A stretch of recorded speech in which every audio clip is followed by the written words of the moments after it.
এখন বাজে ঘড়ির কাঁটাতে পুরো 10টা। আর আমার সকালে বাসি কাম শেষ করে স্নান করে আসে বললাম বিছনা উঠাইতে। আর আজকে রবিবার দিনটা কিভাবে কাটাই এইটাই তোমাদের কাছে শেয়ার করুম। আর হ্যালো আমার প্রিয় বন্ধুরা, আমার একটা মিনি ব্লগে অনেক অনেক বুক ভরা ভালোবাসা রইল।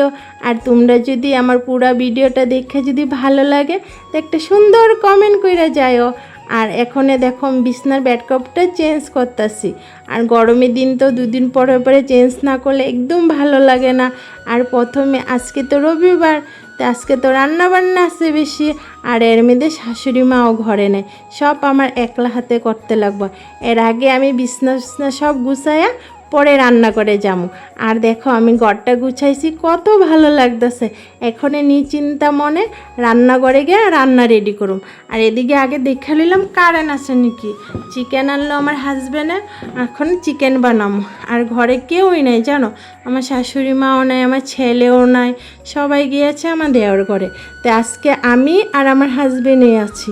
আর আজকে শাশুড়ি বদলি কে আমার হেল্প করে দিব পরে দেখতে পারবা। সত্যি অল্প যদি হেল্প করে দেয় তখন কত ভালো লাগে। সত্যি আমি বিয়ের পরে আইসি পরের দিকে আমার শাশুড়ি মা সবজি মবজি সব কেটে দেয়, ধুয়ে দেয়, পরে আমি শুধু খালি রান্না করি, তো জলদি হয়ে যায়। এর মধ্যে দেখো আমার হাজব্যান্ড আসে পড়লো, আমার লেগে একটা কুলফি আনলো। এটা লই শয়তানি করলাম, অল্প চেস্ট করে দুইজনে খাইলাম। আমি কিন্তু তোমারটা একটু দাও না, কয় না তোমার লেগে তো আনছি তুমি খাও। আর আজকে চিকেন আনছি, যেন চিকেনটা ঝাল ঝাল করে বানাবো আর বানাবো ফ্রাইড রাইস।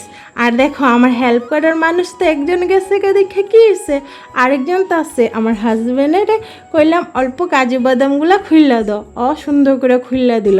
আর সকালে জানো আমার রসুন পেঁয়াজ আদা মরিচ পরে সব কিছু আমার হাজব্যান্ডে কাইটটা দিয়া পরে গেল অল্প ঘুরতে। এখন তো এসে পড়লো, আবার কাছে লাগাই দিলাম। আমার শাশুড়ি মায়ের নাই দেখে কী হয়েছে, আমার হাজব্যান্ড তো আছে। আমার সত্যি আমার হাজব্যান্ডে বহুত হেল্প করে, রান্নাও করতে চায়, কিন্তু আমি রান্না করতে দিই না জানো। রান্না করলে একটার বাসনের বদলে 10টা বাসন পড়ায়, তা আমার খুব কষ্ট হয়। এই জন্য আমি কই না তুমি কাটটা বাইটটা দাও, আমি রান্না করতে পারো। আর এর মধ্যে আমার রান্না করাও শেষ।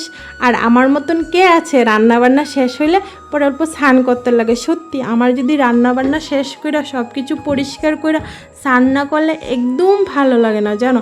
এই যে স্নান করে আসা পড়লাম খাইতে জানো, একসাথে দুইজন খাইতেছে। আর কইতাছি শোনো নাই, মানে আমার ছেলে নাই, ছেলে তো খুব ভালোবাসে ফ্রাইড রাইস আর চিকেন জানো, খাইতেছি আর কইতাছি। আর তোমরা যদি আমার ভিডিওটা দেখে বড় লং ভিডিও দেখে যদি ভালো লাগে তো একটা সুন্দর কমেন্ট করো জানো।